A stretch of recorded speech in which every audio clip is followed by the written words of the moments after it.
Bismillahirrahmanirrahim. Assalamualaikum warahmatullahi wabarakatuh. Alhamdulillahi wa kafa. Segala puji dan puja yang telah memperjalankan baginda Nabi Muhammad SAW wa ala alihi wa ashabihi ahli sidqi wal wafa. Juga kita haturkan salam rindu, salam kangen dan salam takdim hendaknya kepada Nabi Muhammad SAW wa ala alihi wa ashabihi ahli sidqi wal wafa. Juga kita haturkan terima kasih kepada beliau yang selalu mendampingi beliau dalam keadaan suka dan duka, dan umat akhir zaman wabil khusus yang ada di Masjid Nurul Ilham.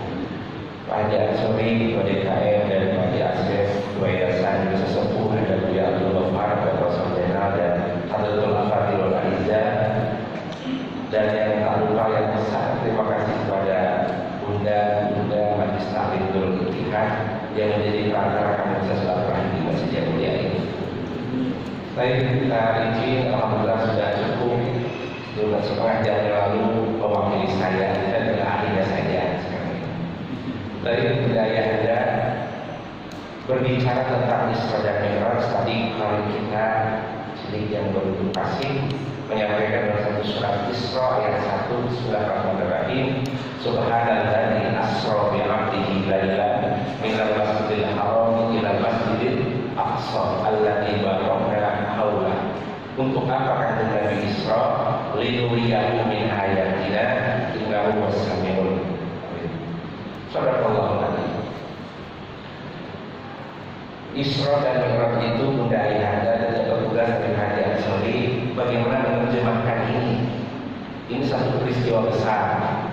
Bunda Ayahanda kalau memiliki parabola atau decoder televisi, pindah channel di 6 detik CNN, detik yang sama bisa keadaan di Amerika Serikat. Pindah ke CNBC di Australia pada detik yang sama tahu keadaan Rusia atau Saudi. Buka TV One katakan atau Metro TV pada detik yang sama bisa lihat keadaan Jakarta. Hitungan detik itu buatan manusia, apalagi Allah. Subhanalladzi asra bi 'abdihi lailan. Nabi berangkat ke Masjidil Aqsa, tempat duduk Nabi masih hangat. Pulang dari atas masih hangat di tempat duduk. Jadi sebentar. Tandanya kalimat Subhanalladzi asra bi 'abdihi lailan. Ada tahwil di situ. Kalau lail itu malam yang panjang. Tapi kalau menggunakan tahwil, tadullu alal qalil, menunjukkan waktu yang sebentar di waktu malam. Baik, izin Bunda Ayahanda, Isra Mi'raj ini adalah penghibur lara, obat sedihnya Nabi. Kalau boleh kita potretkan Bunda Ayahanda bahwa Kanjeng Nabi Muhammad SAW itu sangat mencintai istrinya, Sayyidatina Khadijatul Kubra, meninggal di bulan Ramadan.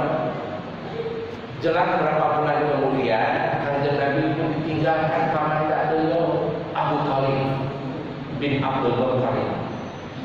1 tahun beliau ditinggalkan oleh 2 tokoh yang sangat dia cintai.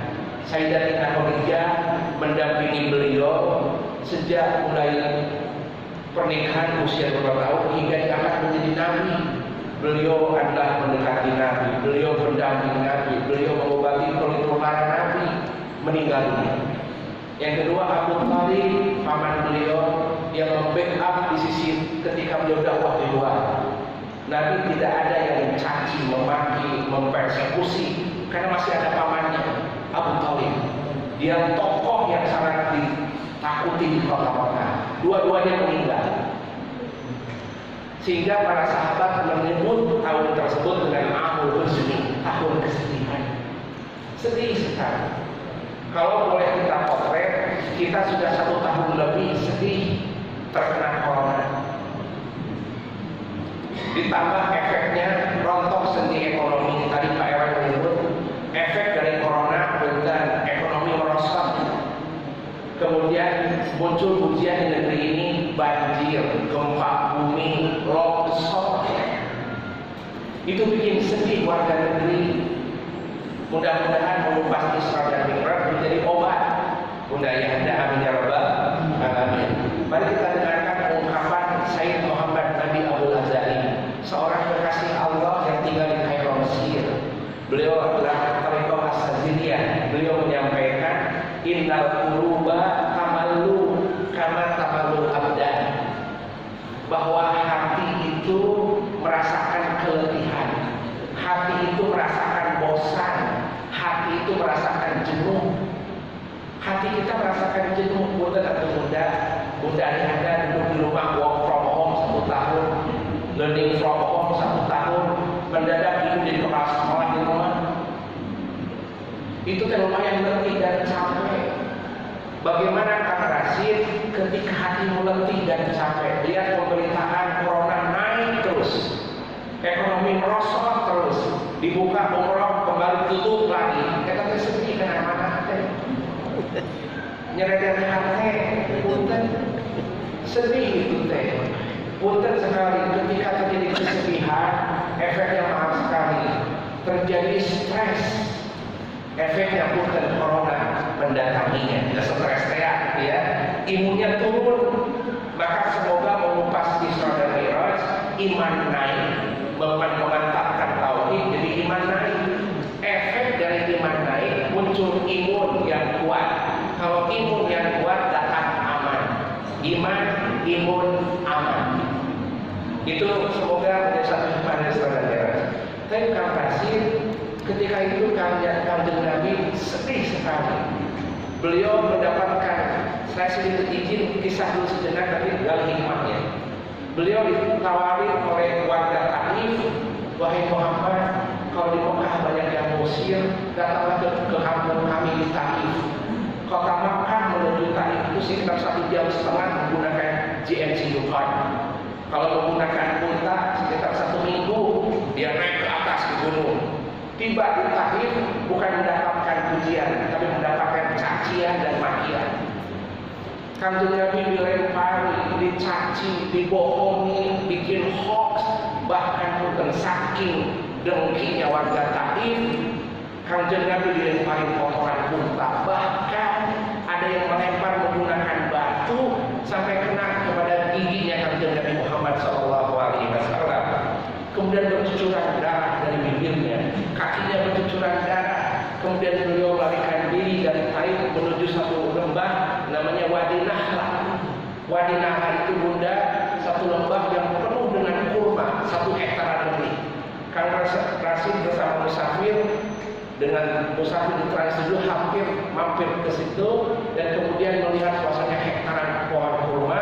Kembali dari Taif dengan penuh bercucuran darah, dia bersandar ke satu pohon kurma dan sedih bersandar ini. Letih Kanjeng Nabi itu, kemudian bercucuran darah sampai kakinya pun sudah tidak bisa diangkat lagi. Sudah banyak darah yang bercucuran.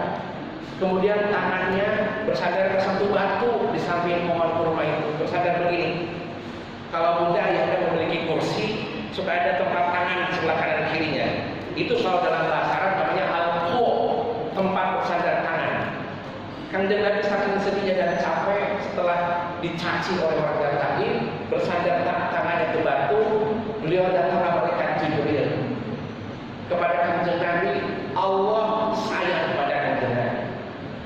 Kata Kanjeng Nabi meminta oleh malaikat Jibril, ya Muhammad, aku diutus oleh Allah.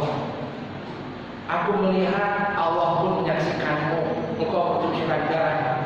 Jangan sampai darahmu jatuh ke bumi. Sebab kalau darah jatuh ke bumi, bumi akan marah kepada orang Taif.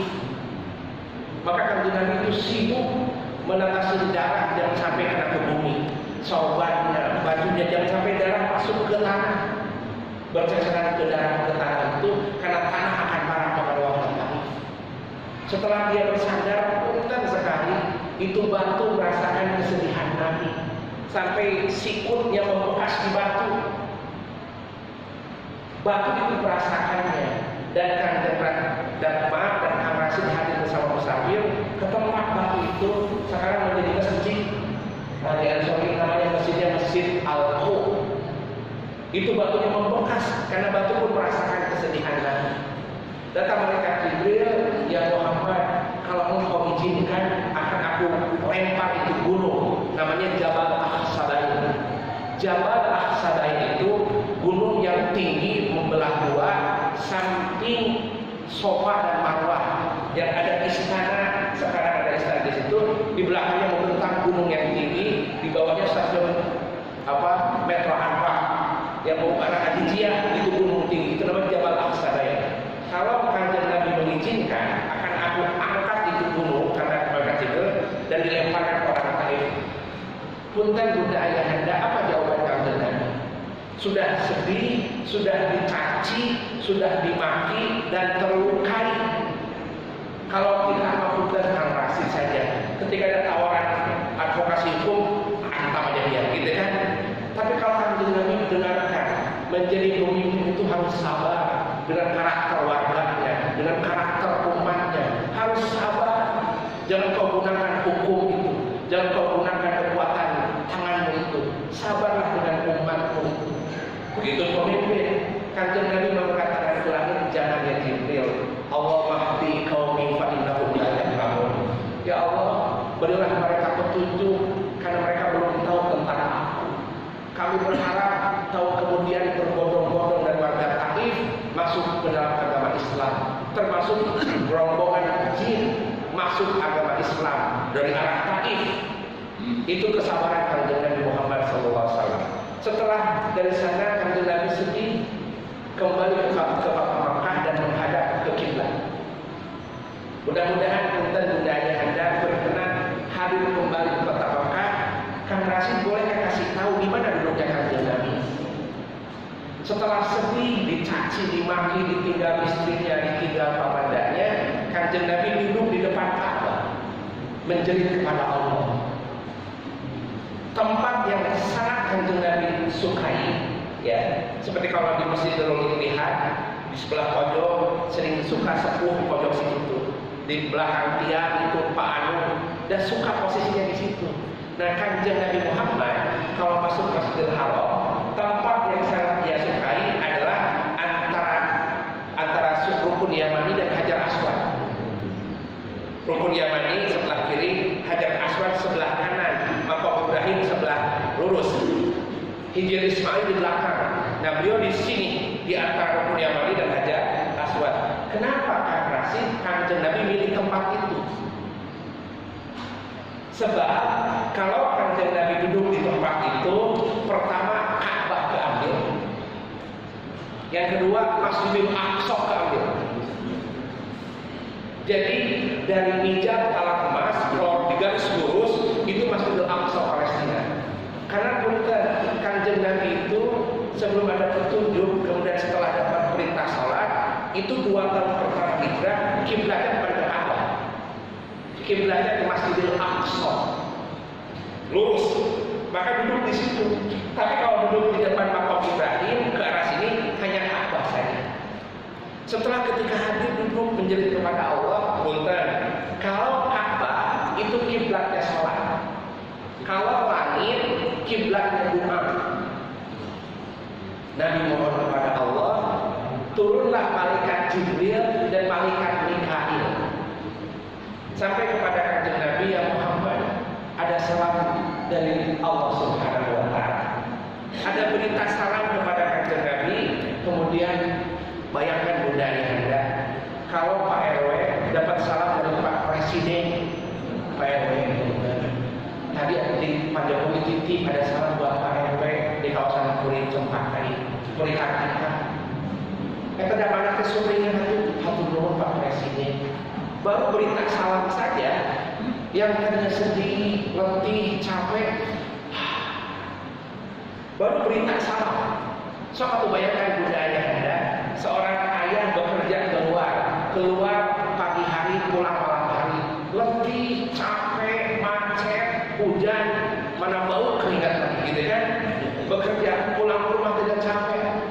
Pas ada di rumah, lihat wajah istri bersih, sumringah, santun, lihat anak yang 2 tahun dengan lesu pipinya senyum, papa,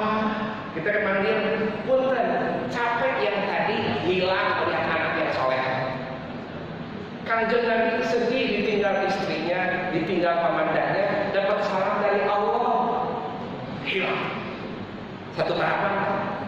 Yang kedua, punten Muhammad Rasulullah SAW, Allah mengundangmu ke Sidratil Muntaha. Pak RW ada salam dari Pak Jokowi, kalau benar Pak RW hadir ke istana. Dasar tidak? Rasakan atmosfer itu. Sudah dapat salam, diundang ke Sidratil Muntaha, berhadapan dengan Allah Subhanahu wa Ta'ala. Tapi punten budaya dan memantapkan tahun ini. Benar. Bagaimana persiapan manusia melaksanakan perjalanan menuju Allah? Yang pertama, yang Isra itu bukan Rasulullah. Yang Isra itu adalah Allah. Subhanalladzi asra. Allah itu memperjalankan. Jadi yang aktif itu Allah Subhanahu wa Ta'ala. Nabi Muhammad masih diperjalankan. Baik, maka Isra itu terbentuk dari kalimat masdar. Isra yasra'u isra'an. Kalau masdar tadullu alal awal wal yantahi, menunjukkan kalau Isra itu berjalan di keheningan malam dan berakhir. Maka Kanjeng Nabi melihat Masjidil Aqsa cuma satu kali seperti itu. Karena memang satu kali perjalanan pada saat itu. Tapi kalau Mi'raj, punten bunda, upami Mi'raj itu terbentuk dari kalimat ismul alat. Tadullu alat dawam was yashamir, menunjukkan continuity, berkelanjutan. Maka kalau Isra-nya satu kali, tapi kalau Mi'raj-nya berkali-kali. Maka Kanjeng Nabi punten sebelum terjadi Isra dan Mi'raj itu setiap hari Mi'raj Kanjeng Nabi. Lantas Kang Rasid, apa itu Mi'raj? Mi'raj itu artinya su'ud, naik ruhaninya ke Allah. Jadi ketika punten bunda ayahanda sholat, Allahu Akbar, itu rohani kita naik ke atas. Maka punten Kanjeng Nabi itu setiap hari itu Mi'raj, naik ke Allah, rohaninya itu naik. Punten bunda kalau mimpi itu sebentar, tapi kok sudah ketemu di Mekah dalam mimpi, sudah sampai ke Madinah, tapi pas subuh bangun kembali lagi itu naik Mi'raj. Maka ketika setiap hari Kanjeng Nabi itu Mi'raj, setiap detik dan menit itu Mi'raj. Namun pada bulan Rajab, ya, itu beliau Mi'raj ruh dan jasad. Sebelum Rajab hanya ruhaninya saja. Maka para sahabat yakin betul. Bismillahirrahmanirrahim. Wan najmi idza hawa ma dhalla sahibukum wa ma ghawa wa ma yantiqu anil hawa in huwa illa wahyun yuha. Setiap apa yang Kanjeng Nabi ucapkan itu adalah wahyu dari Allah Subhanahu wa Ta'ala. Saya selanjutnya punten Mi'raj. Baik. Para nabi punten budaya semua melakukan Mi'raj. Nabi Musa Mi'raj, Nabi Isa Mi'raj, Nabi Yunus Mi'raj, Nabi Adam Mi'raj, Kanjeng Nabi Muhammad Mi'raj. Naik. Kang Rasid dan Ibu akan bertanya, lantas bunda ayahanda di mana Mi'rajmu? Akan dijawab, kemana Mi'rajnya Bapak? Kalau Nabi Musa Mi'rajnya ke Gunung Tursina, berjumpa dengan Allah di Gunung Tursina. Kalau Nabi Yunus Mi'rajnya di dasar samudra, berjumpa di dalam ikan non. Kalau Nabi Ibrahim Mi'rajnya di kobaran api Namrud. Kalau Nabi Ibrahim di kobaran api Namrud. Kalau Nabi Sulaiman Mi'rajnya di angkasa dengan angin. Kalau Nabi Nuh Mi'rajnya di atas tsunami Taubat. Baik. Pertanyaannya, bunda ayahanda yang di Masjidul Ittihad, di mana Mi'rajmu? Baik. Kalau Rasul masih bingung sebentar. Yang paling istimewa Mi'rajnya Kanjeng Nabi Muhammad SAW. Beliau mikrotnya di Sidratil Muntaha. Sidratil Muntaha milik Allah, samudra milik Allah, gunung Tursina milik Allah, angin milik Allah. Allah tidak mengikuti ruang dan waktu. Baik, kenapa Kanjeng Nabi mikrotnya di Sidratil Muntaha? Itu menunjukkan level, menunjukkan makom, menunjukkan status bahwa Kanjeng Nabi itu pemimpin dari para nabi dan para rasul.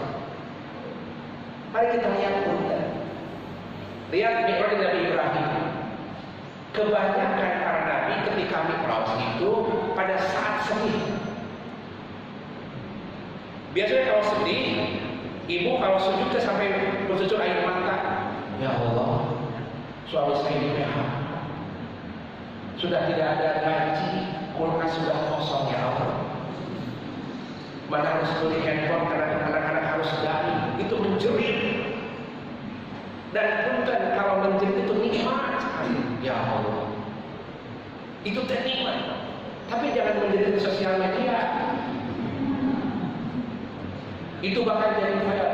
Nah, Nabi Ibrahim itu menjerit di atas kobaran api. Kebanyakan Nabi Nuh menjerit di atas tsunami.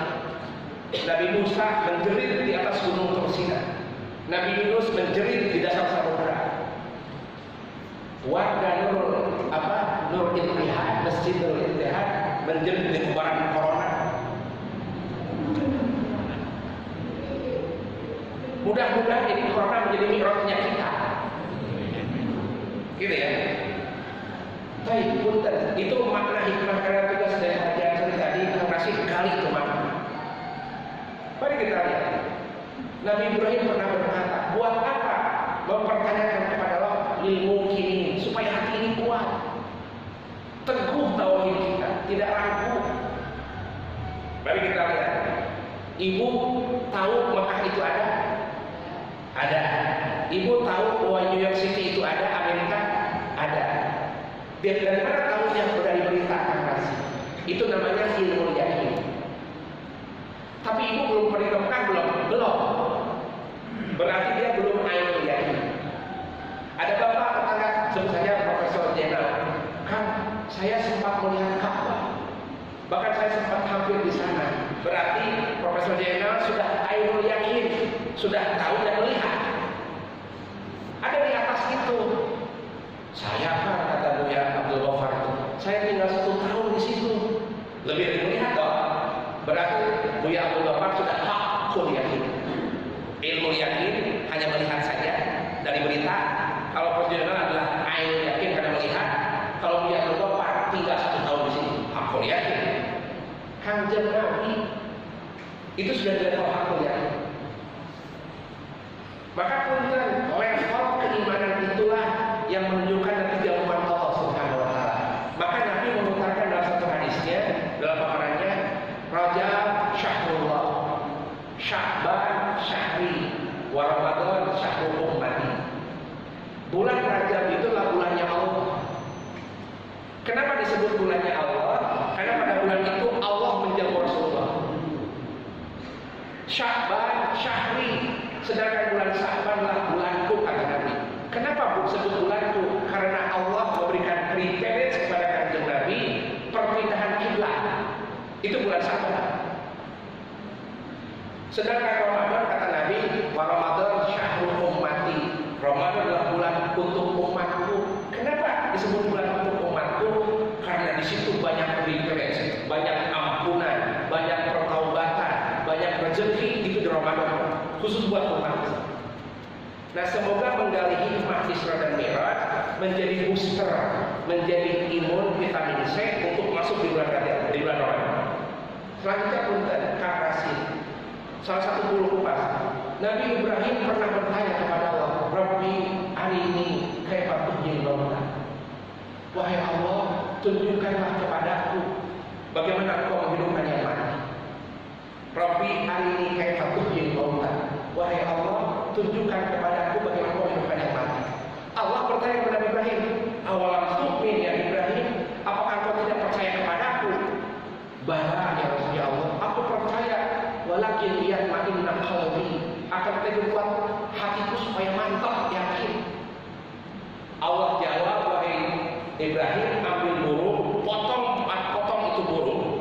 simpan di gunung A sebelah kiri, gunung kanan depan belakang, katakan Allahu Akbar, dia melihat Nabi Ibrahim, burung itu menyatu dan hidup kembali. Itu namanya haqqul yaqin.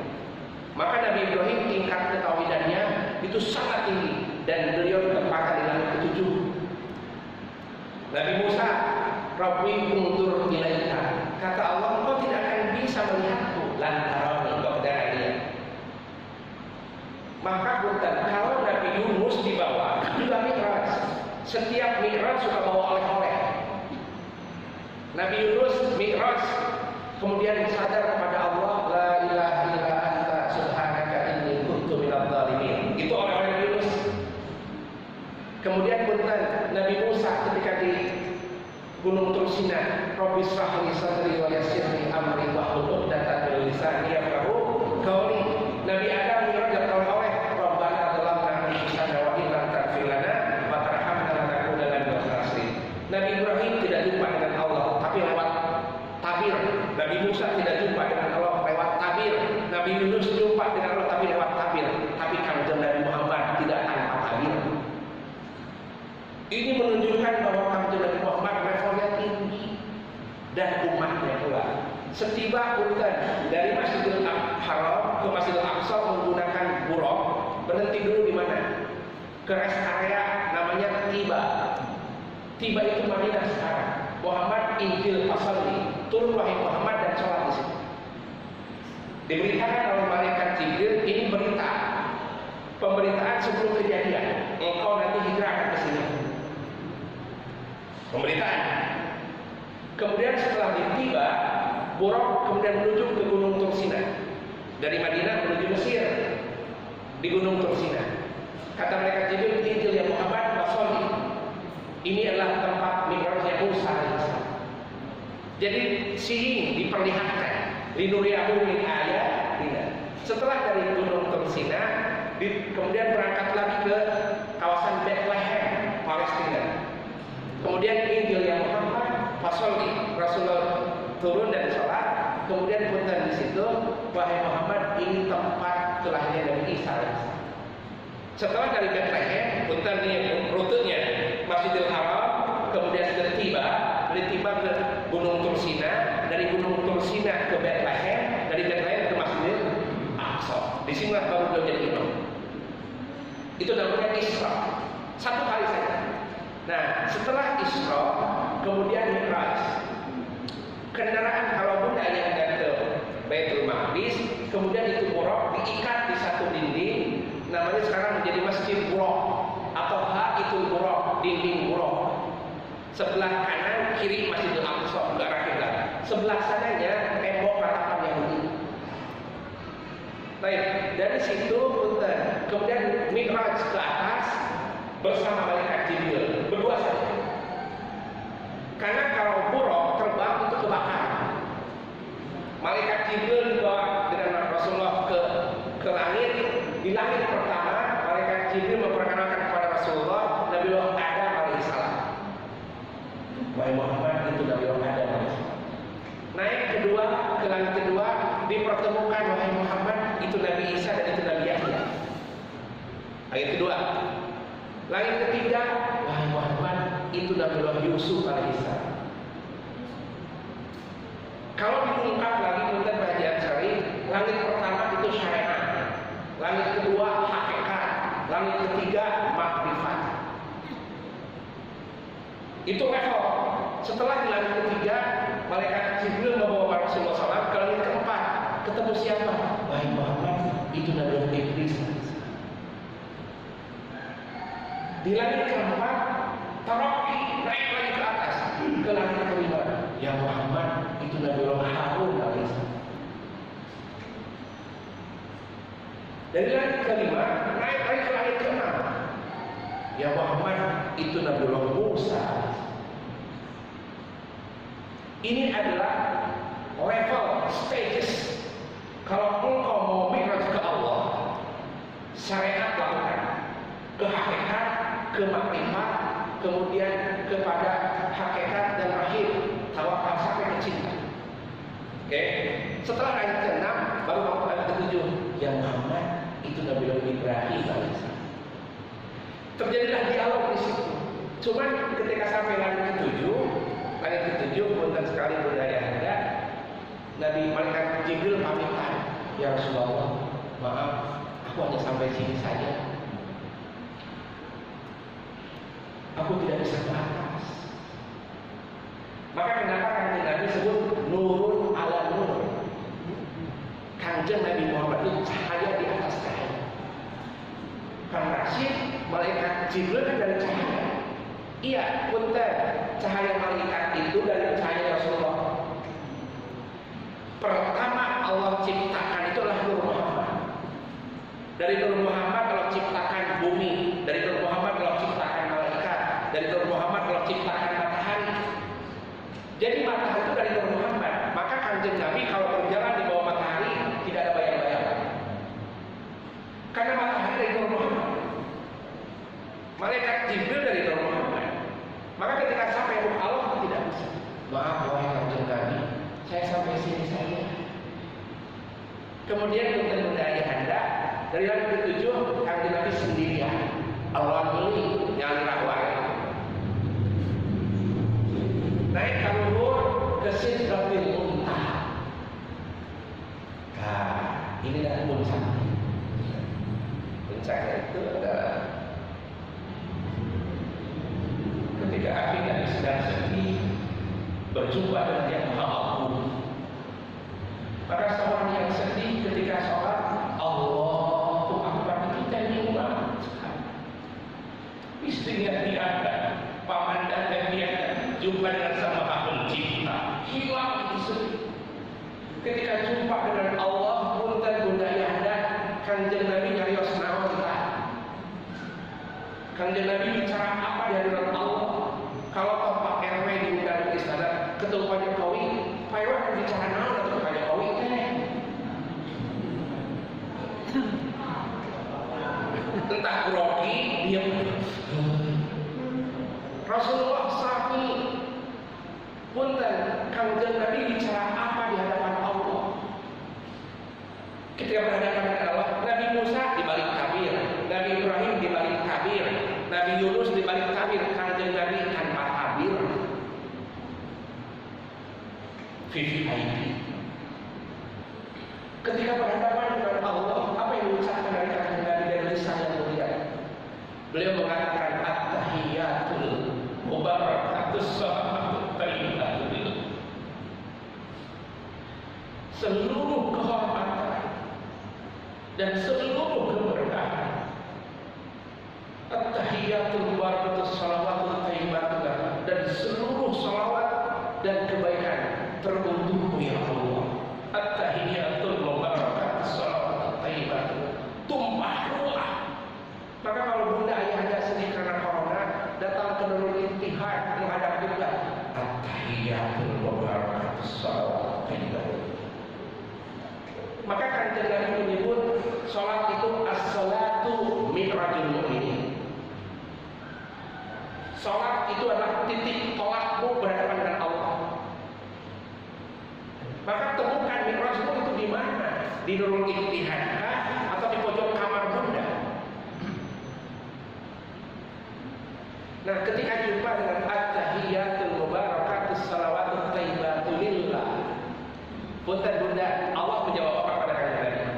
Allah jawab kepada kanjeng Nabi, assalamu alaika ayyuhan nabiyyu wa rahmatullahi wa barakatuh. Punten bunda, di sini ada pakar bahasa Profesor Dena dan Buya Abdul Ghaffar. Kalau alaika gaib apa di depan? Di depan. Bunda kalau ziarah ke kubur, assalamualaikum ya ahli dia, assalamualaikum ya ahli kubur. Kenapa alaikum? Tidak alaihim. Hadir di depan bunda. Maka punten ketika Allah menyampaikan assalamualaikum ayyuhan nabi, tidak menyebut nama bunda. Tapi kepada nabi yang lain menyebut nama, ya Isa, ya Musa, ya Ibrahim. Tapi pada kanjeng Nabi ini level. Assalamualaikum ayyuhan nabi wa rahmatullahi wa barakatuh. Setelah begitu kemudian kanjeng Nabi tidak sendirian mendapat kemuliaan undangan jamuan dari Allah. selalu menyelipkan umatnya. Kemanapun beliau ketika menajat, umatnya diselipkan. Ummati. Apa buktinya? Setelah mendapat sambutan dari Allah, assalamu alayka ayyuhan nabi wa rahmatullahi wa barakatuh. Kemudian beliau menjawab, assalamu alayna. Assalamu alayna wa ala ibadillahis. Salam sejahtera buat kita semua. Maka menjadi umat kanjeng Nabi Muhammad itu excellent. Setiap munajatnya dibawa, setiap perjumpaan dengan Allah dibawa kita ini semua. Maka punten memperingati Isra dan Mi'raj adalah bentuk kecintaan kita pada kanjeng Nabi Muhammad SAW. Semua ketika mencintai kekasih Allah, nanti kita dibawa ke Allah. In kuntum tuhibbunallaha fattabi'uni yuhibbukum. Baik, itu. Kemudian setelah jumpa, Allah menitipkan pesan. Ini istimewa. Allah menitip pesan kepada kanjeng Nabi Muhammad, wasbir wa ma sabruka illa billah. Muhammad, sahabat. Aku tahu tentang keadaan, wasbir wa ma sabruka illa billah. Muhammad, sahabat, nanti akan aku buat engkau jadi hebat kesabaran. Nabi Nuh dakwah ratusan tahun, yang iman cuma 80 orang. Menurut hikayat beliau dakwah 800 tahun, yang masuk Islam itu hanya 80 orang. Berarti setiap 100 tahun 8 orang. Tapi sabar Nabi Nuh. Ketika dicaci, dimaki, Allah datang dari Nabi Nuh, ya Nuh, tajri bi ahyunina jajaan liman kana kufir. Wahai Nuh, bikin perahu, aku akan menyaksikanmu sebagai balasan kepada orang yang dikafirkan. Karena engkau diingkari oleh anakmu, engkau diingkari oleh istrimu, engkau diingkari oleh umatmu. Aku mendampingimu wahai Muhammad, wahai Nabi Nuh, mengadvokasi Nabi Nuh. Kepada Nabi Muhammad sama, wasbir wa ma sabruka illa billah. Jadi kalau kita sabar, bukan kemampuan kita itu sabar. Allah yang membuatmu sabar. Nah, ketika selesai itu, kanjeng Nabi mendapatkan oleh-oleh. Pertama pemberitaan, yang kedua sholat. Maka benar sekali wabil khusus yang paling terbaik berita tentang sholat. Singkatnya, ketika Nabi mendapatkan perintah sholat, punten, ini kehebatan sholat. Kalau kewajiban zakat, Allah menitipkan kepada kurirnya. Siapa kurirnya Allah? Punten kalimat kurir supaya langsung paham. Itu malaikat Jibril. Beliau adalah pembawa berita. Muhammad tolong malaikat Jibril tolong sampaikan kewajiban zakat kepada Muhammad Rasulullah. Tapi Jibril sampaikan kewajiban haji kepada kanjeng Nabi Muhammad SAW. Sampaikan. Ya Jibril sampaikan kewajiban puasa Ramadan kepada Rasulullah SAW. Sampaikan. Tetapi kalau sholat tidak mau dititipkan. Aku tidak mau menitipkan sholat kepada Jibril. Aku mau Muhammad datang kepada aku. Saking pentingnya sholat. Berkenaan pentingnya sholat berarti mi'rajnya sholat kita adalah nurul ittihad. Ketika mendapatkan sholat, sampai Allah tidak mau dititipkan kepada malaikat Jibril, aku mau Muhammad datang kepada aku. Saking pentingnya sholat. Maka kanjeng Nabi mengatakan as-sholatu mi'rajul mu'minin. Sholat itu adalah mi'rajnya orang-orang yang beriman. Jadi kalau kita sedih, kalau Nabi Muhammad sedih ditinggal istrinya, ditinggal pamandanya, kalau kita sedih karena terus corona masih naik terus, gitu ya, jadikan itu corona mi'rajmu untuk mendekat kepada Allah. Nah, kumakan caranya? Nah, baru masuklah sekarang untuk memaknai Isra Mi'raj kepada kita saat ini. Nah, kemudian Rasul kembali dapat oleh salam. Apakah nasib hakikat sholat? Sholat itu artinya dikatakan sholat yasilu sholatan, mengadakan hubungan dengan Allah. Lihat orang kalau menggunakan internet, sedang asik-asik menggunakan handphone, sedang sosialita gitu ya, putus internetnya. Aduh, putus lagi internet. Kan kesal, kesal.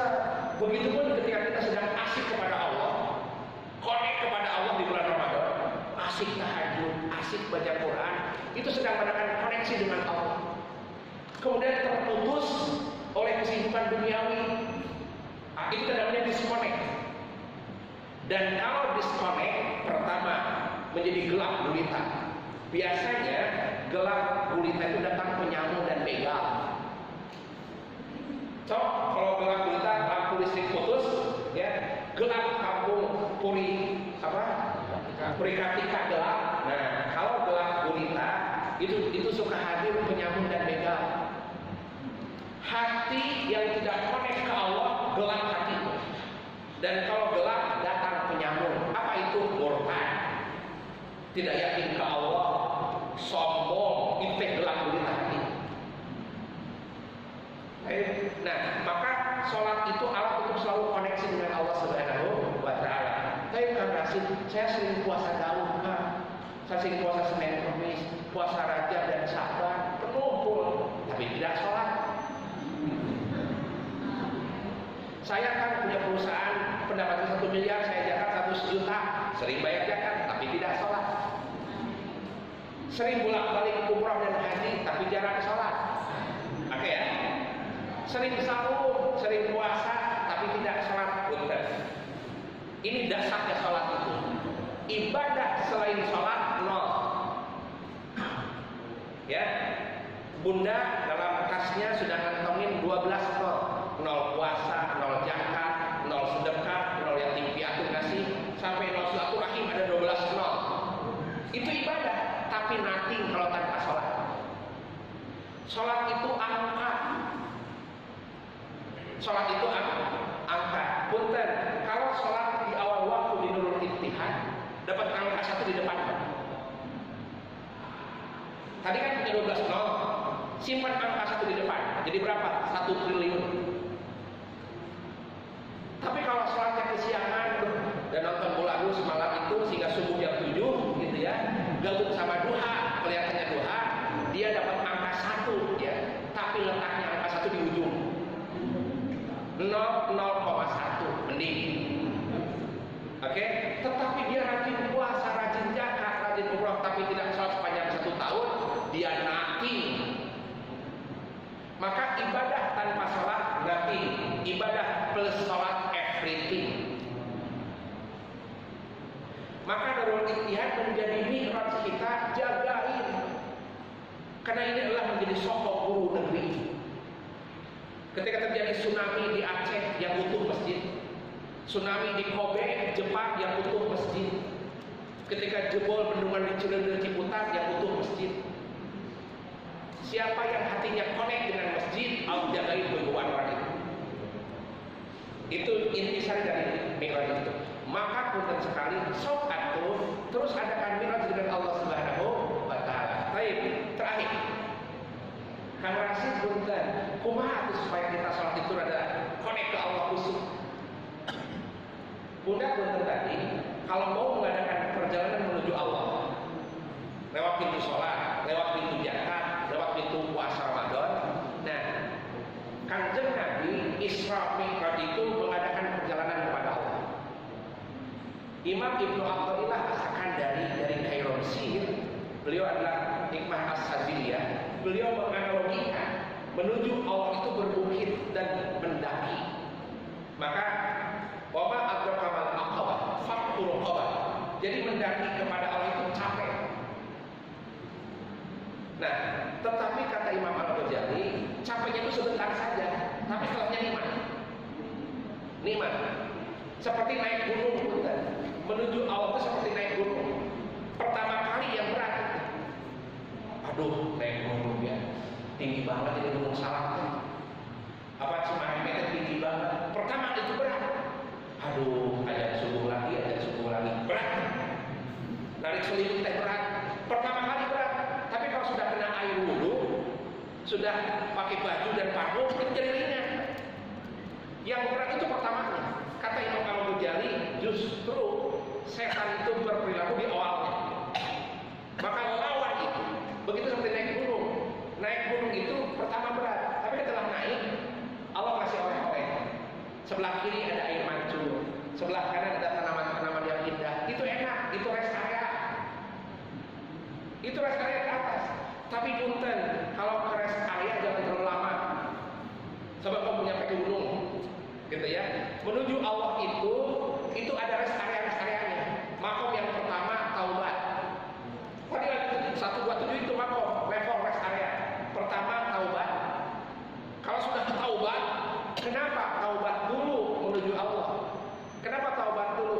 Sebab kata Nabi pesan kepada Abu Dzar Al-Ghifari, wahai Abu Dzar, hafifil habla fa innal aqabata qaul. Wahai Abu Dzar, ringankan bebanmu karena kau akan mendaki gunung.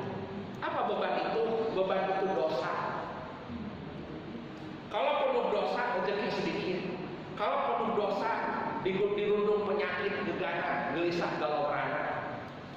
Kalau penuh dosa, andilau antara lebar dan galau. Karena dosa kita. Yang mandek mayong gitu ya, menuju Allah itu. Nah, maka itu tembak dengan taubat. Kanjeng Nabi sebelum naik Isra dan Mi'raj, itu dicuci dulu hatinya oleh malaikat Jibril dan malaikat Mikail di bawah jam-jam dalam fi'ina idhahab, cuci hatinya. Sebab di hati ada selimut namanya alaqatul sauda. Kalau bunda makan kurma, ada bijinya, ada lapisan putih di bijinya itu kan. Nah, lapisan putih itu sama dengan yang ada di hati, namanya alaqatul sauda. Itu tempatnya setan dan iblis. Tempatnya sombong, tempatnya putus asa, tempatnya hianat, itu di situ. Itu yang bikin berat menuju Allah. Oleh malaikat Jibril dihilangkan itu alaqatul sauda. Kamu rasa itu kan Nabi. Baik, suka begitu kan? Kalau kamu apa? Kamu hilangkan dengan air wudu, hilangkan dengan istighfar. Maka ketika menghadap ke Allah, Allah sudah bersih ini. Nah, ketika sudah Allahu Akbar, Allah kasih oleh-oleh. Setelah makom taubat, masuk ke rest area namanya sabar. Naik lagi ke rest area namanya syukur. Naik lagi ke atas ada rest area namanya tawakal. Naik lagi ke atas ada rest area namanya takwa. Naik lagi ke atas ada rest area namanya ridho. Puncaknya cinta. Pertanyaannya, bunda ada di rest area mana? Disabarkan apa disyukurkan? Nah, punten, kalau sudah ada di rest area syukur, jangan betah di situ. Harus segera naik terus, naik terus, naik. Seperti bunda mau ke Bandung, ada rest area dong. Rest area 57, kilometer 88, ada kan? Di setiap rest area ada keunggulannya masing-masing. Rest area 57 ada Burger King, katakan. Di 88 ada musola di situ. Di setiap rest area ada keunggulannya. Rest area sabar ada keunggulan. Rest area syukur ada keunggulan. Rest area cinta ada keunggulan. Kalau Rasim kalau betah di sini, teruskan dulu sampai ke puncak. Paham tidak? Itulah perjalanan menuju Allah. Supaya ringan, maka di tengah jalan adalah markubir rahman, kendaraan Allah. Maka tiada punten sekali. Markubir rahman, kendaraan Allah itu tak jarang punten. Orang yang durjana, maksiat, mabok, cek orang sudah mah belum nyawa, tukang bobok, tukang taruh, tukang alanan anrok, ya, gitu. Itu pas dengar aja dari Nurul Ittihad, ajar subuh masuk ke telinga, dia nangis. Ya Allah, sudah 1 tahun saya maksiat. Ajar masuk ke telinga, mengobrak-abrik kesadaran dirinya, esok dia datang ke masjid untuk taubat. Itu namanya rest area kalau masukkan ke dalam hati seakan. Ramadan itu penuh dengan itu, namanya nafahah, hembusan Tuhan. Nah, oke, karena itu penutup Kang Rasim kumaha caranya sholat. Pertama tadi bersihkan dulu dengan air wudu, rest area, air wudu dulu. Maka sebelum takbir itu kita prepare pertama sholat apa? Wudu dulu. Yang kedua menggunakan parfum, baju yang bersih. Itu seperti naik pesawat Bunda menuju Jakarta, dari Jakarta Jeddah itu naik pesawat. Bagaimana pilot persiapannya? Ground handling nyiapin apun, nyiapin kursinya, nyiapin mau pesawatnya, siapin lututnya, siapin surat izinnya. Pas mau take off, pilot berkata kepada penumpang, wahai para penumpang, para passengers, 3 menit lagi kita akan take off menuju Jeddah. Silahkan pasang seatbeltnya, ya kan? Pasang seatbeltnya, lampikan, matikan semua, switch off semua handphone, ya kan? Kemudian pintu jendela angkat, lampu akan dipadamkan. Kenapa? Akan take off. Take off itu menguras tenaga. Take off itu, karena pilot itu yang paling berat pada saat take off dan saat landing. Kalau sudah di atas bagaimana? Karena autopilot. Nah, sholat sama, seperti naik pesawat. Kalau mau take off itu pesawat takbir, Allah.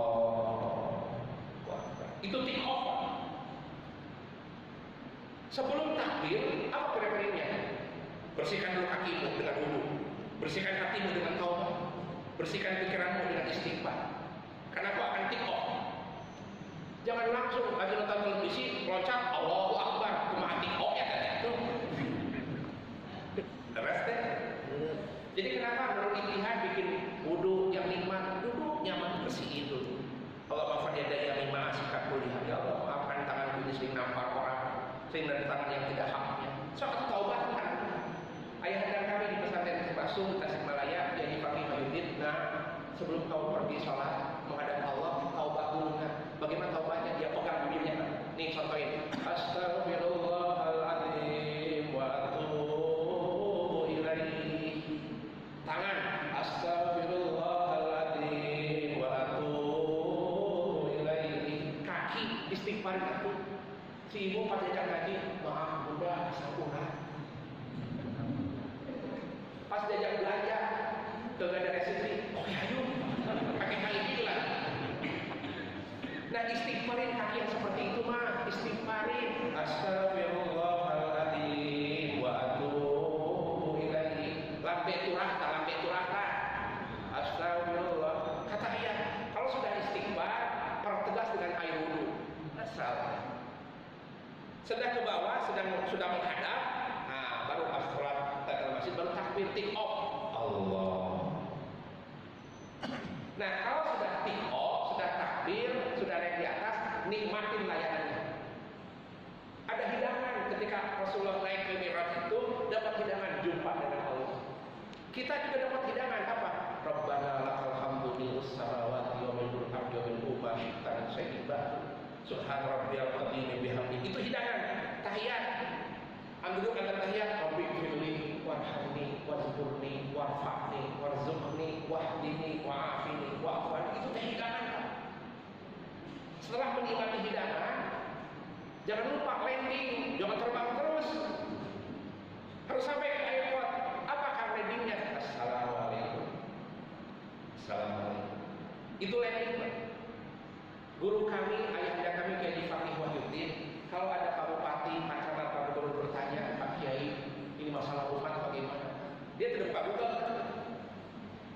Dia datang ke kamar, ke sajadah lapor ke Allah. Kiai Hasyim Al-Asy'ari ditelepon oleh Pak Soekarno, bagaimana Pak Kiai negeri ini dalam keadaan penjajahan Jepang dan Belanda? Apa jawaban Kiai Hasyim Al-Asy'ari? Hadratus Syekh, bukan buka Google dan YouTube. Dia datang ke kamar dan menghadap kepada Allah. Ya Allah, Mi'raj Pak, nyari jawaban. Apa jawabnya? Resolusi jihad itu setelah Allah. Maka solusinya itu matang. Sang istri lapor ke suami, apa? Kulkas kosong. Papa mobil tabrakan, terbang oleh Allah. Jadi maksudnya, gunakan ini pintar Pak. Assalamualaikum, assalamualaikum. Tak jarang para ulama kalau sudah sholat suka ada jawaban. Bapak mana? Ringan, HP. Dapat jawaban-jawaban itu. Maka oleh karena itu, sholat itu adalah angka. Selain sholat adalah nol. Oleh-oleh terakhir, karena sedikit punten ada kajian duha di Jakarta, saya ingin mendapatkan oleh-oleh. Tadi kata Nabi oleh-oleh sholat dan kita merasakan sholat. Yuk kita datang ke Ciwidey Bandung.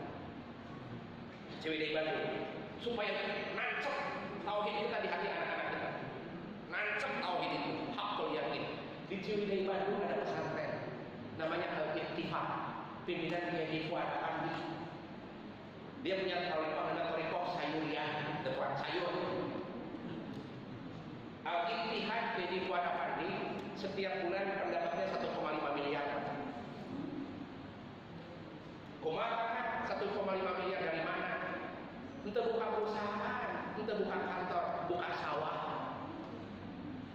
Pesantren Al-Ittihad itu memiliki sawah kurang lebih sekitar 10 hektar, kira langsung. Oleh Pak Kiai dengan santri yang 400 orang itu ditanaminlah, tanamin stroberi, tanamin asparagus, tanamin wortel, tanamin kentang. Ada 69 jenis palawija. Ditanaminlah itu, dimakmurkan itu tanah, memakmurkan bumi Ciwidey. Ya, memakmurkan dengan cara nanami dan gunung teh. Cuman kayak buat pesan sebelum kau bekerja sholat duha dulu. Jangan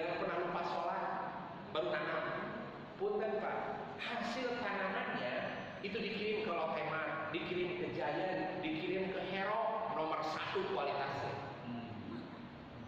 Hasil dari jualan itu bersih 1,5 miliar. Santri gratis. Kata Kiai Fuad, Kang Rashid, ini hadiah dari Allah. Tugas manusia cuma nanam. Petani nanam, yang numbuhin siapa? Allah. Suatu ketika punten kawasan Ciwidey terkena hama orang. Tahu nih hama orang itu berarti. Hama orang itu yang makan daunan gitu ya. Hama lah gitu. Hama orang seperti corona itu hama atau corona gitu ya. Tapi nyerangnya manusia. Kalau orang punya tanaman gitu. Nah, ketika ada hama orang, punten Bunda Ayahanda, satu kecamatan Ciwidey itu habis hama orang. Habis Pak Kiai, Ustaz. Kecuali sawahnya Al-Ittifaq Pak, tidak kena hama orang. Padahal sawahnya Al-Ittifaq dengan sawah masyarakat itu berdekatan Pak. Hanya pematang sawah yang membedakan.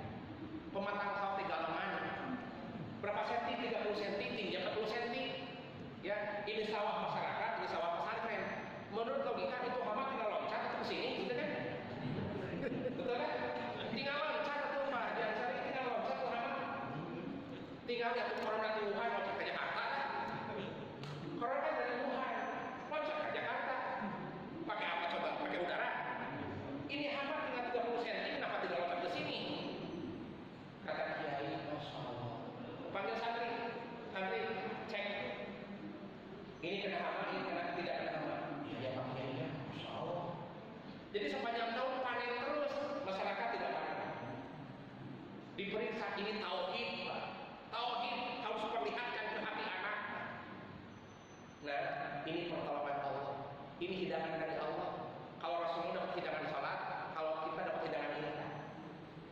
Hati yakin. Kata santri untuk Pak Kiai, ini sawah dari rumah Pak Kiai. Jadi kalau Pak Kiai pergi ke salat, tinggal pada apa digebak pakai tangan Pak Kiai. Logika anak, logika internet begitu kan? Ya, logika kid zaman now begitu kan? Tidak pakai hati nurani, pakai nalar banget. Kata Kiai, jangan dibentak.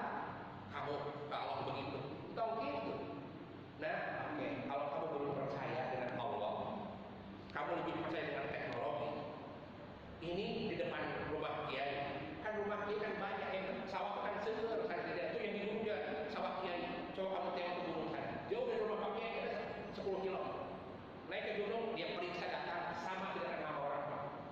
Buktikan, baru dia istighfar. Astagfirullah. Nanya ke Pak Kiai, Metro nanya, Jepang nanya, Korea nanya ke Pak Kiai, naon robos dari naon. Gitu. Sampai petani Jepang, petani Korea belajar ke Ciwidey Pak. Dia jadi magnet dunia pertanian. Maka beliau Kiai Thariqah Sayuriyah. Sayur. Tukang saya itu banyak.